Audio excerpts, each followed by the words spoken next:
Man, this is usually my favorite segment of the show because I get to interview the beautiful people, and we have this lovely young lady that's about to come on right now. Great voice, great talent. We're going to talk a little bit about her, but before we get into that interview, Lauren Sizzle, who do we have today? Who do we have today? H Town going down. We got singer Mallory Henderson. She is a Houston native and she's been singing since age 4. Mallory performed in talent shows at age 12. By high school, she worked with local artists and was introduced to industry veteran rapper, singer, producer, and former Cash Money Records member Papa Roo, which enabled her to land studio sessions and several features. Mallory graduated college and worked in public relations. In 2019, she released her debut single, Hunned, a fun summer jam that everyone can relate to. Since then, she's been continuing to create and release content and music. Welcome to the show, Mallory Henderson. Welcome to the show. Hey, Welcome. How how are are you, my y'all? friend? Hey. Fantastic. How you making out? I'm doing well. I'm doing well. Thank you. Fantastic. Before we get into, your interview, you got to tell me, how's I guess the energy in Houston as it relates to all of the protesting across the country and, just people feeling that they're not being heard and, the reactions from the police and all that good old stuff. Definitely this past week was the energy was high. We had, I think, 4 major protests, and after that, there was just a really good energy of, like, what do we do to keep everything moving, to keep progress going? So, to me, that's a good energy. Mm. Yes, fantastic. Yes, yes, yes, yes. And so that's fantastic. What about the COVID situation? It seems everybody forgot about COVID, like it's Right. not even around anymore. Right. I was just Mhm. talking to a few people about that because, Right. everything blew up as far as protesting. We forgot that people are still out here getting sick. So Yeah. I think we're kind of trying to get back to remembering about that and being safe Yeah. again. Right, fantastic. I have to make sure that I shout Houston out because my uncle lives down there right now, and he's part of the Jaguar Land Rover Houston. What is it? West Houston, I think that's where it's called in West Hmm. Houston. And so shout out to Houston, man. My uncle down there, one of my favorites. So you already on my good side right now because in Houston, I love the Houston folks down there. They hold everything down, and since we're on that topic of holding everything down. You are from Houston, and you're doing a lot of music down there. But I would like, before we get into some of the things you're doing as it relate to your music and your new EP, your new single that you just dropped, what got you into music per se? Because I know, you kind of grew up in a church, and that's kind of where Hmm. you started. So what really got you into the secular field? Well, even though I grew up in the church, my family always listened to a diverse, set of music. So we were listening to gospel, we were listening to R&B, we were listening to hip hop and pop and rap. So I was never just into gospel music. Um, as far as music as a whole, music just does something to me. It grabs a hold of me and it kind of keeps me there. It calms me down. So I don't know at what age I got to that point, but as far as I can remember, I've been extremely connected to music. Mhm. Right. Fantastic. Now, what's interesting, you mentioned that, you were in music, you was doing it in high school, and then Hmm. you had a turn into a different professional scope, Yeah. which was PR. What got you into PR first? And because you were helping artists that were doing your things, the same things that you were doing, and then you got back into music. Was Hmm. it uh the fact that you were seeing the musically talented folks and artists that you were working with that made you say, what, I need to get back in the studio? What got you into PR and then back into music and then right back out? Well, actually, me going into PR had nothing to do with music. I Oh, always interesting. planned to, yeah, I always planned to go to college because my mindset was I want to pursue my music, but I also need to have something else in the background because there's no telling when I'm going to make it to where I want to make it in music. So I went ahead and went to school. I was a business major at first, and then I switched to communications concentration PR. And so that just kind of propelled me into, my 9-to-5 type job. I stopped creating music because, just to be honest, at one point I had some serious self-doubt that kind of told me, you know what, just go ahead and get yourself a regular job and put this music thing down. What got me back into music was just the fact that it never left me alone. As soon as I put it down, it was tugging at my heart. I had people who approached me like 2 years into me not singing, asking, "Oh, when's your next project coming out? When are you performing next?" And I'm looking at them like, I ain't sang in like 2 years, y'all. But it just kept pulling at me, so I can't ignore that. Yeah, fantastic. You I'm looking at your EP, your electronic press kit, your media kit, and I'm like, wow, this is great. And after reading, it made sense why I look the way that it looks, right? And so, you have been working with different artists. What was it? Did you find anything challenging with the artists that you was working for as it relates to PR? Well, I actually didn't work with a lot of artists as far as PR. I was doing PR more so Okay. on the business side. And Okay. so challenges, I would say the biggest challenge I faced, honestly, was just getting over, again, that self-doubt. Okay. Because that Yeah. can be a huge obstacle. Yeah. I think What, all of us get that. what Yeah. helped you with the self-doubt? How did you get the self-confidence and the esteem to rise above that? Well, as far as PR, I have a mentor that I actually work for as well. And she wouldn't let me stop. She kept pushing me to do more and take on more tasks. And I didn't realize it at the time, but she noticed that I had self-doubt and she was trying to get me over that. Once I got back into music, the finished product, as well as the support that I started to gain, really it forced me to look back over my life and look back over everything that I'd done and realize that it was literally myself telling me that I couldn't do it and telling me that the product wasn't good. So, yeah. Wow, that's interesting because I think all of us have that self-doubt. So what pushed you over that, since we're there, what pushed you over that self-doubt? Because I think everyone gets to that point.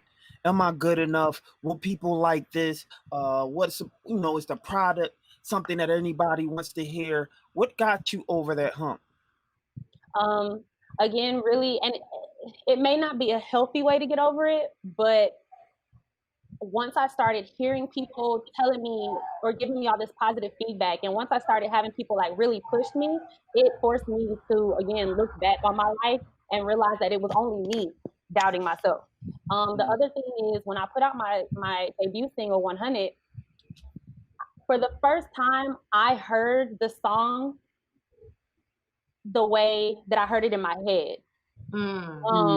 It's hard to create something that you hear and make it sound exactly how you hear it. But when I heard that, something kind of clicked.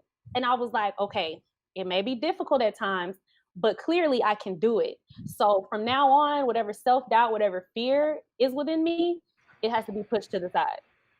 Yeah. Wow, that's great.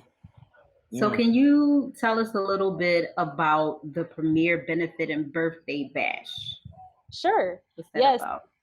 So that's my annual charity birthday party. It does celebrate my birthday, but the purpose of the party is to raise funds to send minority young adults to therapy. And I dedicate the party to that purpose because my freshman year in college, I went through a severe bout of depression. I ended up going to doctors and being officially diagnosed, and I was even put on meds for a year to kind of help me balance myself out again.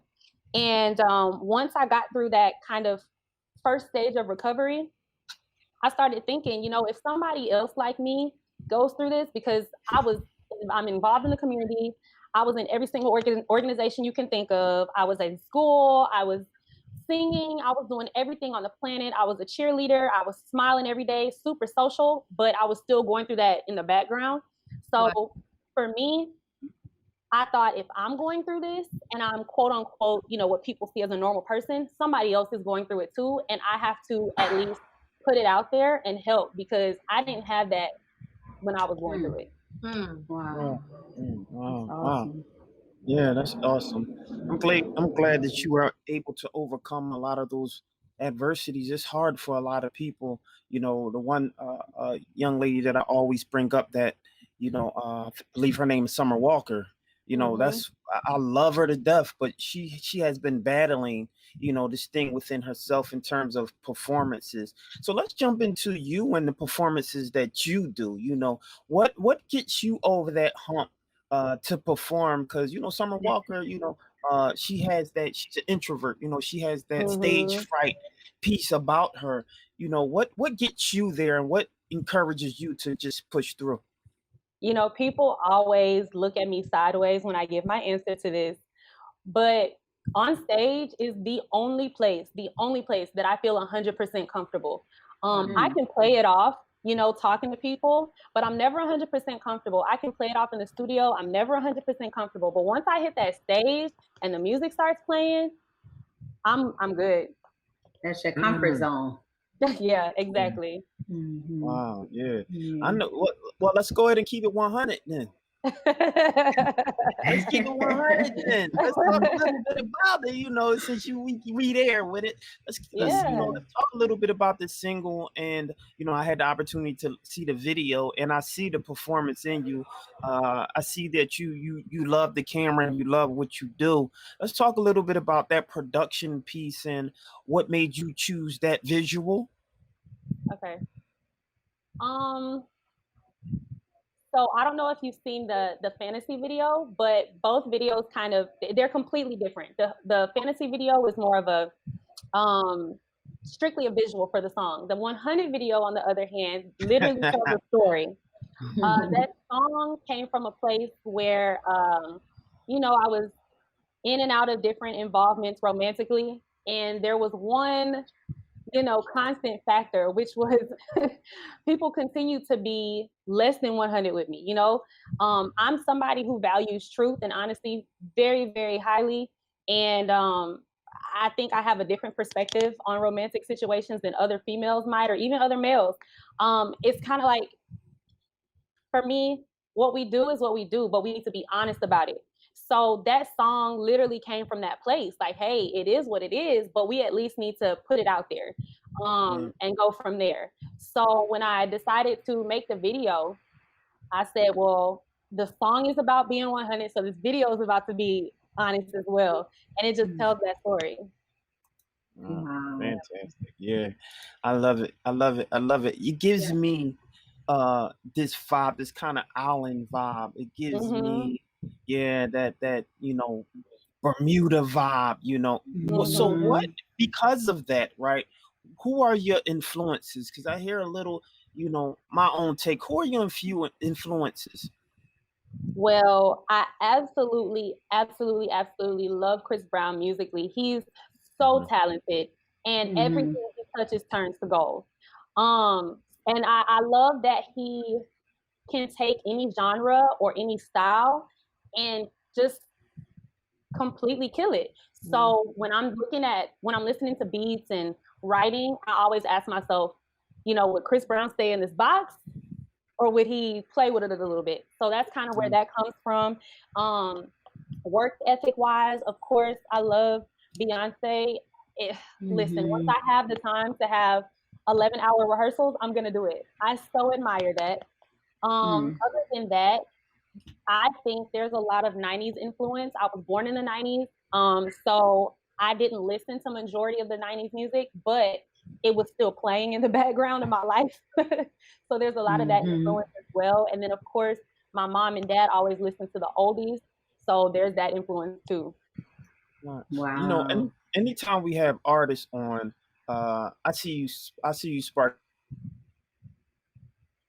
You want to jump in real quick? That we have an artist on, you know, the one thing I ask them is, if you had the chance to be on stage with somebody, if you were able to create the perfect concert, right? Who would be on that bill? Oh, well, I'm gonna go back to Chris Brown. My ultimate goal is to work with him. So, Mhm. so I'm gonna go back to him. And I think because my sound is so diverse, I would kind of have to add a few different genres in there. So I'm gonna also go with her. And probably also Danny Lay. And then as openers, I think I would put some up and coming artists from Houston on there. Yeah, fantastic. Yeah. My question was that, you know, we got all of the protesting going on, and there's so many things that are changing, especially embracing the Black community. One of those things that they've talked about in the past are the Grammys. What is your take on creating something that, you know, if other than the Grammys, that doesn't necessarily have to validate us as Black people to claim that we made it? What's your take on that? I definitely do think that there needs to be at least a few more platforms to recognize solely Black music and entertainment. I think that if we are integrated a little bit more into other award shows, that will help, other award shows and platforms for recognition. But I would like to see some more Black platforms to recognize entertainment or entertainers. Agreed. Yeah, definitely. So where do you see yourself in like the next 2 to 3 years? Oh, I am absolutely going hard on music. So I definitely see myself growing my platform, my audience, putting out more music. I have some things I'm still working on. So I definitely want to be able to put those projects out and then continue to create. Yeah, that's great. That's great. If have you ever been asked to come back to the church and do some music? I'm still in the church choir, so They're not gonna let you get away. I know until I start traveling too much, I'm gonna be there. With your success, how does your family feel about that? Knowing and seeing how far you've come. I think there are maybe some mixed feelings, but for the most part, all I get is "we're proud of you" and "I can't believe you're doing this. Like, did you really make that?" Right. But I definitely feel the support. Oh, that's awesome. No doubt. So I know you already released the 100. What's your plans for that? What's your plans for the song, the single? I mean, how are you marketing it now? It is a diverse, and you utilize the term diverse in your music. I can see that and I can hear it. So what is your plans for that song, and what do you have coming up next? So 100 came out in 2019, mid 2019. And so I am still kind of marketing that as well. But I recently put out another song called Fantasy, as well as the video for it. So I'm pushing that. And then what's next, which both of those songs will be on my next project. The project is called Reflection. And so I think that a lot of people will see even more diversity in my music in Reflection. So I'm super excited to put that out. Fantastic. What is your favorite when it comes to ballads? Because Chris Brown, he don't put out too many ballads. He put out some, but he's more of a dance. You know, he dances a lot, some up tempo, some pop. So what if you had what would you say that your lane would be as it relates to that? So it's funny because I'm an R&B pop singer. But if you look at my playlist, what I listen to all day, every day is rap. And I definitely have the R&B on there, but usually I have to be in a mood to really just fall into that R&B rabbit hole. So I think that also reflects or probably contributes to the reason Chris Brown is my favorite, because he's R&B, but he incorporates so much hip hop and other genres in there. Yeah. Right. They say that especially as it relates to what's going on today with all of the demonstration, all of the protesting, they are trying to hold artists accountable as it relates to utilizing their platform to speak up a little more. What's your take and what's your feelings on that? Man, first of all, I try to be careful of what I say publicly, not because I'm afraid to say anything, but because there are so many different opinions within the Black community and also within our community of support that I don't want to turn people against each other, because this is a time we need to be united. If there's no other time, we have to be united. So I'll say this. There's obviously a problem. There's been a problem.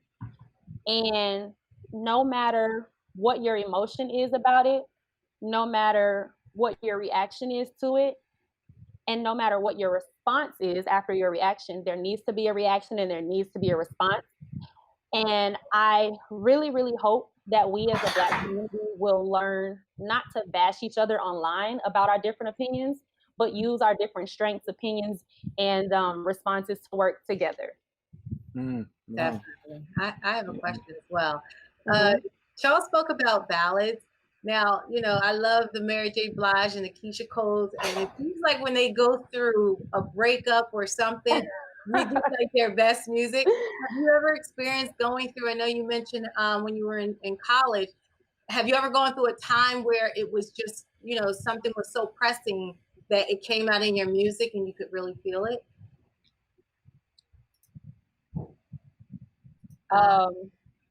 Keep your eyes peeled. I'll say keep your eyes peeled. Okay, all right, wonderful.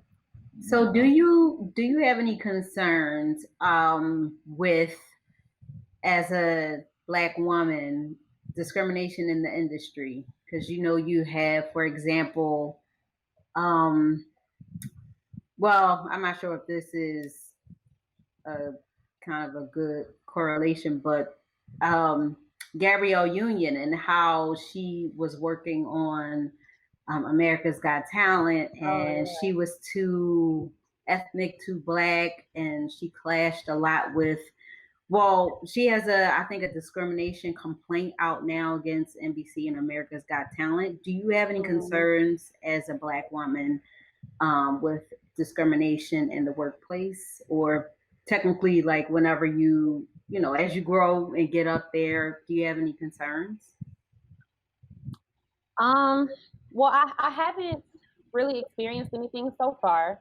I do obviously know there's a high possibility of experiencing something in the future.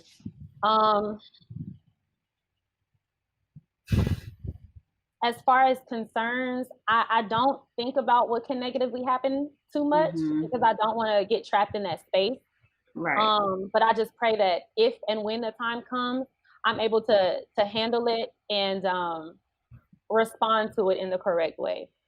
Yeah, because I'm hoping that with the current climate now and the push for social equality and getting rid of like the institutionalized racism and systemic racism, I'm kind of hoping too that less of those things will be happening. I've been seeing a lot of people just kind of like on social media just calling out people who are racist.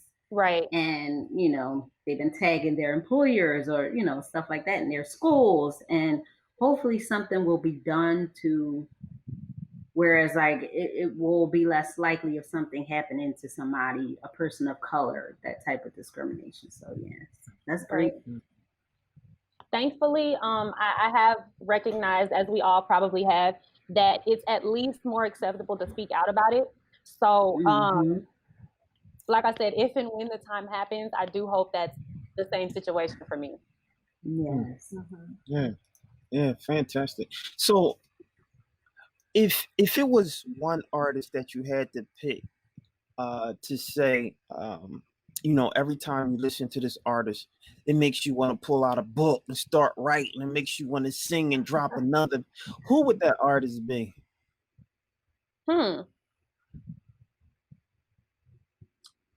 I don't think there's just one artist. There are a few that are like, their music kind of puts me in a mood. where I'm Yeah. thinking about things and I'm processing information. And then from there, I do have to go sit down or at least like type something up on my phone. But Right. a lot of times, my inspiration literally comes from whatever I'm going through at the time. And I was Okay. telling somebody the other day, I'll walk around my place and some words and a melody just come out and I have to run and grab my phone and record it real quick. So it kind of comes from different places. Yeah, yeah. When it comes to artists, a lot of the things or some of the conversations we have are centered around how they started, right? And so clearly you're a writer. So I'm gonna throw you a little curveball. I want you to tell me your first song that you ever wrote. Oh, absolutely. You scared me for a minute. So the first song I ever wrote was called Out of Time. I was 18. Okay. I was sitting in my college dorm room, and this kind of goes back to what you asked a little bit ago. I had just cut ties with my first love. Like we weren't talking. The number was deleted and everything. And and I sat in my dorm room and wrote Out of Time. Yeah. Mm-hmm. Did you tell him? Good music too. A few years later, I saw him and I did tell him about it. Yeah, I know that's right. No doubt. And so, who's the king of R&B? Oh my gosh. Okay, so former king, I'm gonna say Michael Jackson. Okay. Current, I'm gonna say Chris Brown. Wow. Okay, I was gonna say you gonna say Jacquees. Chris Brown is compared a lot though, even with his moves and stuff. Like that was his mentor. Absolutely. So I can see the comparison. Yeah. He's so talented. No doubt. So what can we expect from you in the future before we let you go? Because I know we had you for a minute and, I know your time is highly sought after, but what can we expect from you, in the future? What's next? What's your next projects, and then let us know how we can get in contact with you, all our viewers and followers, all that good old stuff. Absolutely. So the next release will be my first EP called Reflection. And like I said, that's going to be a diverse work of art. Excuse me. And after that, I'll have another single to release. You can keep up with me at I Am Mallory. That's IAMMALLORY across social media. And if you follow me on Instagram, that will tell you everything you need to know. So. Yeah, fantastic. I love your music and I love where you're going with everything. And I love the way that you're able to truly answer the question specifically and talk a little bit about, because you understand yourself. And that's a great thing. Sometimes artists, as they grow, they don't really get to know who they are, right? And they're fishing and they searching for who they are musically, which is a great question, which would be my last question for you. Do you believe you got to that point to truly understand who you are musically? I do think I've probably within the last month to a year really gotten to understand myself personally and musically. And so for me, that kind of intertwines, but I will say that I'm going to have to find myself again because we're ever evolving. So I know that's right. Well, there you have it, ladies and gentlemen. Miss, listen, I Am Mallory. That's her. Her Instagram, her social media footprint. Make sure you check her out. Great music, great visuals, also great. Just that if you're into kind of like that, if you're ready to go out of town and you ready to take that trip and you ready to have that glass of wine and listen to her and throw it back, that's the type of music that she has if you listen. But there you go. I would like to say thank you for coming to the show. We really appreciate you. Yes, make sure you continue to tune in. All right. Absolutely. Thank y'all. Thank you. No problem. Take care now.